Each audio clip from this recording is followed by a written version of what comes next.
Good morning, friends. Welcome to Rajasthan and have you all a very nice and good morning. এটা ধুনীয়া এটা morning view আপোনালোকে দেখা পাইছে। ইয়াতে সূৰ্য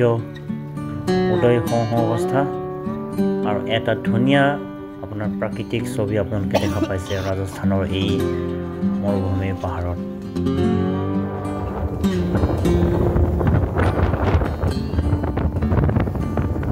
আৰু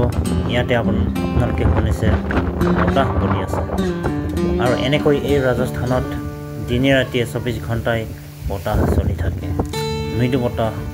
প্ৰকৃতিৰ কি যে ধুনীয়া পৰিৱেশ, বতাহ বলায় আৰু এনেকৈ সৰু সৰু আপোনালোকে বনৰীয়া ঘাঁহ বন দেখিছে, তাৰ সুৰসুৰণি শব্দ আৰু আগলৈ দেখিছে প্ৰকৃতিৰ এই মৰুভূমিৰ পাহাৰৰ মাজত এনেকৈ সৰু সৰু গছ আপোনালোকে দেখা পাইছে। Wow, very nice, very beautiful. I love Rajasthan. Amazing.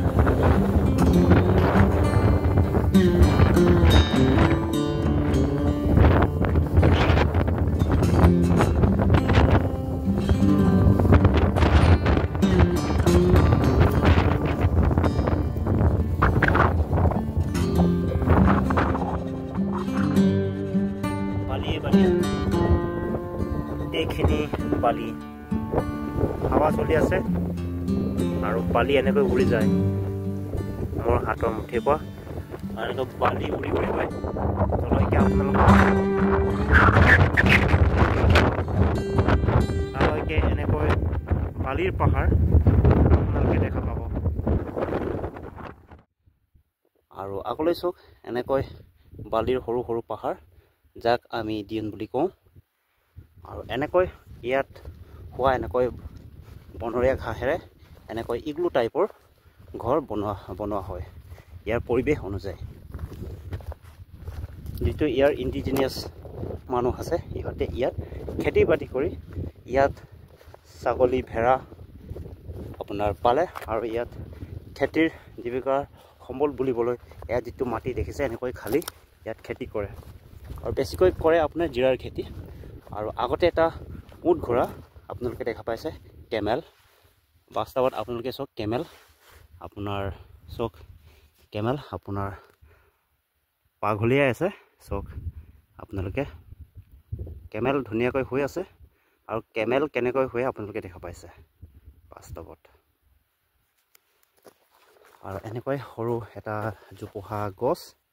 ইয়াৰ কাষতে কেমেলে ধুনীয়াকৈ হৈ আছে আৰু বাঘ ঘূলিয়াই আছে আৰু এনেকৈ দেখিছে এটা ধুনীয়া পৰিৱেশ এনেকুৱা। আৰু ইয়াত ৰাজস্থানত কি আপোনালোকে গমেই পায়, এটা মৰুভূমিময় ইয়াত ঠাই, গতিকে ইয়াত খেতি বাতি কম হয়, যিমানখিনি হয় পানী দি পেলাই ইয়াত খেতি কৰে, মানে বেছিকৈ আপোনাৰ জিৰাৰ খেতি হয়, তাৰ বাদে বাকী খেতি নহয় একচুৱেলি। যেনেকৈ আমাৰ প্লেইন এলেকাত আপোনালোকে দেখা পাব আমাৰ ধান এভৰিথিং, আলু পিঁয়াজ চব হয় মানে। কিন্তু এই ৰাজস্থানত এয়া নহয়, যিহেতু এয়া গোটেইখিনি বালিৰ আপোনাৰ এৰিয়া হয়, মৰুভূমি পৰিৱেশ, গতিকে ইয়াত আমি পানী বুলিবলৈ নাই আৰু বৰষুণ নপৰে, সেইকাৰণে গোটেইখিনি মাটি ইয়াত চৰ চাপৰি যিটো আমি কওঁ, য'ত মানুহৰ ঘনবসতি কম। আৰু ৰাজস্থানৰ মাটিকালি বহুত মৰুভূমি, ৰাজস্থান যিমান ডাঙৰ মৰুভূমি তাৰ 4/3 3/4। আৰু ইয়াৰ জীৱিকাৰ সম্বল বুলিবলৈ এই আগভাগ জেগাত ভাৰতৰ এয়া বৰ্ডাৰ অংশ বুলি ক'লেও বেয়া নহয়, এনেকৈ খালী খালী মাটি আপোনালোকে দেখা পাব।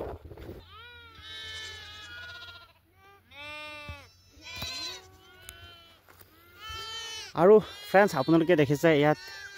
ইমান ছাগলী আছে, ছাগলী পোৱালি ছাগলী, আৰু ইয়াত গোবৰো দেখা পাইছে আপোনালোকে, ছাগলী গোবৰ, আৰু এয়া সাৰলৈ পৰিণত হৈছে। আৰু ইয়াতে লাগি আছে ভেড়া পোৱালি, ইমান ধুনীয়া লাগিছে চাওক, ভেড়া ছাগলী।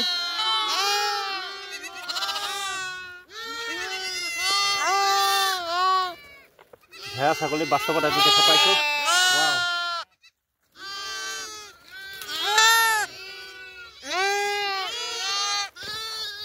তো চাওক আপোনালোকে ভেড়া আৰু এনেকুৱা এটা জীৱিকাৰ সম্বল হয় ইয়াতে ফেঞ্চিং লগাই পেলাই ভেড়া পোৱালি ভিতৰত ৰাখি থৈছে দেখিছে আৰু বাকী ছাগলী আৰু ভেড়া মিলি এনেকৈ আপোনাৰ এটা জীৱিকাৰ সম্বল ইয়াৰ আৰু ভেড়া আপোনালোকে দেখা পাইছে ধুনীয়া আৰু ইয়াত এনেকৈ এপ্ৰক্স 1000 এপ্ৰক্স হ'ব আপোনালোকে ভেড়া ছাগলী দেখা পাইছে তো এয়া আপোনালোকে দেখা পাইছে ৰাজস্থানৰ য'ত মানুহৰ বসতি নাই মৰুভূমি বালিময় পাহাৰ এনেকুৱা ইলাকাত এনেকুৱা এটা জীৱিকাৰ সম্বল যিবিলাক আপোনাৰ মানুহ ইয়াত বসবাস কৰি আছে এনেকৈ এটা জীৱিকাৰ সম্বল তেনেকৈ আমিও জীৱিকাৰ সম্বল হিচাপে গৰু ছাগলী ম'হ পোহপাল কৰোঁ তেনেকৈ ইয়াত দেখা পাইছে আপোনাৰ এই মৰুভূমি বালিত খাবলৈ বহুত কম তথাপি ইয়াত এনেকৈ জীৱ জন্তু ইয়াত পালন কৰিছে আপোনালোকে দেখা পাইছে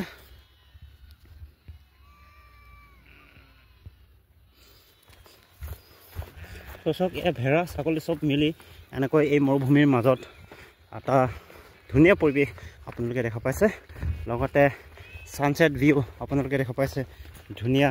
বেলি এতিয়া ডুব যাওঁ এনেকুৱা পৰিৱেশ লাহ লাহ লাহ লাহ লাহ চব কিমান ধুনীয়া ধুনীয়া লাগিছে প্ৰকৃতি কি যে সৃষ্টি ক্ৰিয়েশ্যন আপোনালোকে দেখা পাইছে বহুত চব কিমান মাটি যিমান ডাঙৰ বহল সিমান ছাগলী ইয়াত আপোনালোকে দেখা পাইছে হাজাৰ হাজাৰ ছাগলী আৰু ভেড়া দেখা পাইছে আপোনালোকে চব কিমান ডাঙৰ ছাগলী চব বহুত ডাঙৰ হয় এপ্ৰক্স আৰু যদি কোনোবাই ছাগলী খাব মন যায় ৰাজস্থান আহিব ছাগলী বহুত দাম ইয়াত কম এই ডাঙৰ ছাগলী 6-7 হাজাৰ এপ্ৰক্স দামত পাই চব কিমান ডাঙৰ ছাগলী হয় আৰু যদি আমাৰ অসমত এনেকুৱা ডাঙৰ ছাগলী বিচাৰিব যায় এপ্ৰক্স 15-16 হাজাৰ তলত আপোনাৰ নাপাব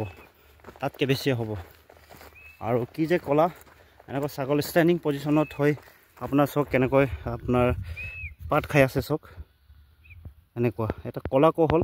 আৰু এয়া পৰিৱেশ অনুসৰি এনেকুৱা আৰু ইয়াত আপোনালোকে আমাৰ অসমৰ নিচিনা দুবৰি ঘাঁহ বন পাবলৈ নাই গোটেই চব কেনেকুৱা মাটি গোটেই এনেকুৱাই মাটি আৰু ইয়াতে ইয়াৰ জীৱ জন্তুবোৰ খাই পেট ভৰে আৰু চক এনেকৈ চক যিমান ডাঙৰ দীঘল মাটি হয় ইমান ইয়াত ধুনীয়াকৈ আপোনাৰ গৰু ছাগলী এনেকৈ পোহপাল কৰে একচুৱেলি গৰু এই অংশত পালন নকৰে বাৰু যিহেতু গৰুৰ কাৰণে বেছিকৈ ঘাঁহ বন প্ৰয়োজন হয় গতিকে ইয়াত ঘাঁহ বনৰ অভাৱ গতিকে ইয়াত ছাগলী ভেড়া সেইবোৰ জীৱিকাৰ সম্বল আৰু ইয়াত ছাগলী ডাঙৰ আৰু গাখীৰো দিয়ে এনেকুৱা তো চক কিমান ধুনীয়া এটা পৰিৱেশ লগতে প্ৰকৃতি মনোমোহা তো চক এনেকৈ চক কিমান ধুনীয়া এটা পৰিৱেশ আপোনালোকে দেখা পাইছে আৰু মোৰতো বহুত ভাল লাগিছে আৰু আপোনালোকৰো নিশ্চয় ভাল লাগিছে এনে এটা পৰিৱেশ চাই যিটো ৰাজস্থানত বৰ্তমান মই আপোনাৰ চলো ৱাকিং কৰি আছোঁ ট্ৰেভেল বুলি ক'লে বেয়া নহয় আৰু বৰ্তমান মই আপোনালোকক দেখুৱাইছোঁ ৰাজস্থানৰ মৰুভূমিৰ এটা পৰিৱেশ এনেকুৱা য'ত কম ঘাঁহ বন অনলি বালিময় মাটি চব গোটেইখিনি বালি আৰু য'ত মানুহৰ ঘনবসতি একেবাৰে কম আৰু লাহে লাহেকৈ মানুহৰ ঘনবসতি হৈ গৈছেগৈ এনেকুৱা নহয় হৈছে আৰু যিমানখিনি খালী মাটি পৰি আছে সেইবোৰ ট্ৰেক্টৰ লগাই আৰু চৰকাৰী যিটো জলসিঞ্চনৰ দ্বাৰা লাইট দি পেলাই পানী যোগান ধৰিছে সেইটো হোৱাৰ পাছত ইয়াত বেলেগ ধৰণৰ যিটো পৰিৱেশ অনুযায়ী আপোনাৰ শস্য হয় সেইবোৰ কৰিব ইয়াত আৰম্ভ কৰিছে